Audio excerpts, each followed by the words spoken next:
ಮಾನ್ಯ ಉಪಾಧ್ಯಕ್ಷರೇ, ನಮ್ಗೆ ನಮ್ಮೆಲ್ಲರ ಪರವಾಗಿ ನಿಮಗೊಂದು ವಿನಂತಿ. ಅವ್ರು ಮಾತಾಡಿ ಒಂದ ವಿನಂತಿ. ಎಲ್ಲಿ ತನಕ ಪ್ರಿಯಾಂಕಾ ಖರ್ಗೆ ಅವ್ರು ಕೌನ್ಸಿಲ್ದಾಗ ಇರ್ತಾರ ಸದನ ಶಾಂತ ಇರ್ತದೆ. ಅದಕ್ಕೆ ದಯಮಾಡಿ ಅವ್ರಿಗೆ ಕೌನ್ಸಿಲ್ ಇದು ಕೊಟ್ರೆ ಆಮೇಲೆ ಕೃಷ್ಣಾನು ಸುಮ್ ಇರ್ತಾರ. ಯಾರು ಉತ್ತರಾಯಣರು ಬೇಕಿಲ್ಲ, ಅವ್ರ ಕುರ್ಚಿಗೆ ಸ್ವಲ್ಪ ಬೇಕಿಲ್ಲ, ನಿಮ್ಗೆ ಯಾರು ಉತ್ತರ ಕೊಡೋದು ಬೇಕಿಲ್ಲ. ಅವ್ರು ಕೊಟ್ರೆ ಅವ್ರು ಕೆಟ್ಟರು.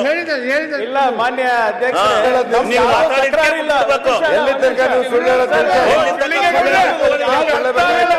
ನಾವು ವಿರೋಧ ಪಕ್ಷ ನಾಯಕರು ಮಾತಾಡೋದಕ್ಕೆ ಯಾವುದೇ ತಕರಾರಿಲ್ಲ. ಈಗ ಪದೇ ಪದೇ ಎತ್ತಿ ಕೇಳಿ, ಕೃಷ್ಣ ಅವ್ರ ಹೆಸರು ಹೇಳಿ, ನಮ್ಮ ಹೆಸರು ಹೇಳಿ, ನಿಮ್ ಮಾರ್ಕ್ಸ್ ಕಾರ್ಡ್ ತಗೊಳ್ಳಿ, ನಿಮ್ದು ಅದು ತಗೊಳ್ಳಿ, ನಿಮ್ ಮಾನ ಮರ್ಯಾದೆ ಇಲ್ಲ ಅಂತ ಹೇಳಿದ್ರೆ ಎಷ್ಟಂತ ಕೇಳಕ್ಕಾಗಲ್ಲ.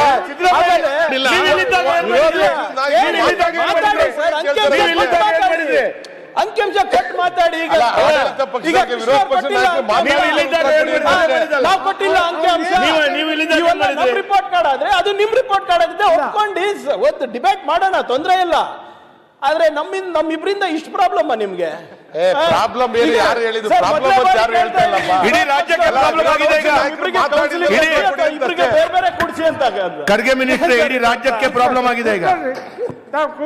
ಇಲ್ಲ ಕೂತ್ಕೊಳ್ತೀವಿ, ಸ್ವಲ್ಪ ಅವರು ಅಂಕಿಅಂಶಗಳೆಲ್ಲ ಕರೆಕ್ಟ್ ಆಗಿ ಹೇಳಿದ್ರೆ ಏನ್ ತೊಂದರೆ ಇಲ್ಲ. ಅರ್ಧ ಸತ್ಯಗಳು ಹೇಳಿದ್ರೆ ಮಾಧ್ಯಮದವರು ಬ್ರೇಕಿಂಗ್ ನ್ಯೂಸ್ ಹಾಕ್ತಾರೆ, ಹೈಕಮಾಂಡ್ ರಾಜ್ಯಕ್ಕೆ ಪ್ರಾಬ್ಲಮ್ ಆಗಿದೆ, ನಾಳೆ ಎಡಿಟೋರಿಯಲ್ ಬರೀತಾರೆ. ಸತ್ಯ ಅದ್ರಲ್ಲಿ ಏನಿಲ್ಲ. ನಾವು ಇಷ್ಟೇ ನಿವೇದನೆ ಮಾಡೋದು, ವಿರೋಧ ಪಕ್ಷದ ನಾಯಕರು ಮಾತಾಡುವಾಗ ನಾವು ಆದಷ್ಟು ಮಧ್ಯಪ್ರವೇಶ ಮಾಡೋದಕ್ಕೆ ಬಯಸೋದಿಲ್ಲ. ಆದರೆ ಸಮಸ್ಯೆ ಏನು ಬರುತ್ತೆ, 4,300 ಕೋಟಿ ಪರಿಹಾರ ಕೊಟ್ಟಿದ್ದು ಬರಗಾಲಕ್ಕೆ, 38 ಲಕ್ಷ ರೈತರಿಗೆ ಪರಿಹಾರ ಕೊಟ್ಟೂ ಕೂಡ ಇವರು ಇಲ್ಲ ಅನ್ನೋ ತರ ಮಾತಾಡಿದ್ರೆ ನೀವೇ ಹೇಳಿ ನಾವು ಸುಮ್ಮನೆ ಕೊಡ್ಬೇಕಾ? ಈ ವರ್ಷ 2,249 ಕೋಟಿ ಪರಿಹಾರ ಕೊಟ್ಟಿದ್ದೀವಿ. 2,249 ಕೋಟಿ ಕೊಟ್ಟಿದ್ದೇವೆ ಈ ವರ್ಷದ್ದು. 14,21,000 ರೈತರಿಗೆ. ಆ ವರ್ಷದಲ್ಲಿ 4,300 ಕೋಟಿ ಕೊಟ್ಟಿದ್ದು. ಏನು ಕೊಟ್ಟೇ ಇಲ್ಲ ಅನ್ನೋ ತರ ಇವ್ರು ಮಾತಾಡ್ಬಿಟ್ರೆ ನಾವು ಸುಮ್ಮನೆ ಇರಕ್ಕಾಗುತ್ತಾ ಅನ್ನೋದು ಅಷ್ಟೇ ವಿಷಯ. ಹಾಗಾಗಿ ನಾವು ನಮ್ಮದು ಎಲ್ಲಿ ವೈಫಲ್ಯ ಇದೆ ಅದನ್ನ ಅವರು ಟೀಕೆ ಮಾಡಲಿ, ಅವರ ಜವಾಬ್ದಾರಿ ಇದೆ, ಹಕ್ಕಿದೆ. ನಾವು ಕೇಳ್ತೇವೆ ಟೀಕೆ ಮಾಡಿದ್ರು. ಮಾಡಿರೋ ಕೆಲಸನ ಮಾಡೇ ಇಲ್ಲ ಅಂತೇಳಿ ಗೋಯ್ಬಲ್ಸ್ ತತ್ವವನ್ನ ಅನುಸರಿಸಿದ್ರೆ ಸುಮ್ಮನೆ ಕೂರೋದು ಕಷ್ಟ ಆಗುತ್ತೆ ಅಂತ ಅವರಲ್ಲಿ ಮನವಿ ಮಾಡ್ತಾ ಇದ್ದೇವೆ ಅಷ್ಟೇ. ಚರ್ಚೆ ಸಕಾರಾತ್ಮಕವಾಗ್ಲಿ ಅಂತ ನಿಮ್ಮ ಮುಖಾಂತರ ಅವರಲ್ಲಿ ಮನವಿ. ಇನ್ನೊಂದು ನೀವು ಸ್ಪಷ್ಟೀಕರಣ ಕೊಡ್ಲಿಲ್ಲ. NDRF ಅಲ್ಲಿ 1 ರೂಪಾಯಿನೂ ಕೂಡ ಕೇಂದ್ರ ಸರ್ಕಾರ ಕೊಟ್ಟಿಲ್ಲ. ಅಲ್ಲ ಈಗ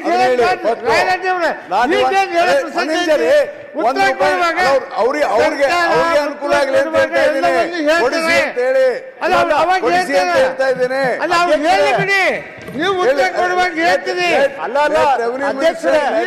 ರಾಯರೆಡ್ಡಿ ಅವರು ಹೇಳೋದು ಸಚಿವರು ಹೇಳ್ಬೇಕಾಗಿಲ್ಲ, ಉತ್ತರ ಕೊಡುವಾಗ ಹೇಳ್ತೀರಿ. ದಯವಿಟ್ಟು ರಾಯರೆಡ್ಡಿ ಅವರು ಹೇಳ್ತಾ ಇದ್ದಾರೆ, ನಾವು ಕೇಂದ್ರ ಸರ್ಕಾರಕ್ಕೆ ಮೆಮೊರಾಂಡಮ್ ಅನ್ನ ಕೊಟ್ಟಿದ್ದೀವಿ, ಮುಖ್ಯಮಂತ್ರಿಗಳು ನಾನು ಇಬ್ರು ಹೋಗಿ ಕೊಟ್ಟಿದ್ದೀವಿ, ಇದ್ರಲ್ಲಿ 1 ಪೈಸಾನು ಬಂದಿಲ್ಲವಲ್ಲ ಅಂತ ಅವ್ರು ಹೇಳ್ತಾ ಇದ್ದಾರೆ ಅಷ್ಟೇ, ಬೇರೆ ಏನಿಲ್ಲ. ಮೆಮೊರಾಂಡಮ್ ಹೇಳಿಲ್ಲವಲ್ಲ ನೀವು, ಕೇಂದ್ರ ಸರ್ಕಾರಕ್ಕೆ ಮೆಮೊರಾಂಡಮ್ ಕೊಟ್ಟು ಕೂಡ ಇಲ್ಲಿವರೆಗೂ 1 ಪೈಸಾ ದುಡ್ಡು ಬಂದಿಲ್ಲವಲ್ಲ, ಅದನ್ನ ಯಾಕೆ ಹೇಳಿಲ್ಲ ಅಂತ ಕೇಳ್ತಾ ಇದ್ದಾರೆ. ಅವ್ರು ಹೇಳ್ತಾ ಇರೋದು ಸತ್ಯ. ಸರಿ ಸರಿ ಹೇಳಿ, ಕೊಡಿಸಿ ಅಶೋಕ್ ಅವರೇ, ಸ್ವಲ್ಪ ಕೊಡಿಸಿದ್ರೆ ಅನುಕೂಲ ಆಯ್ತು.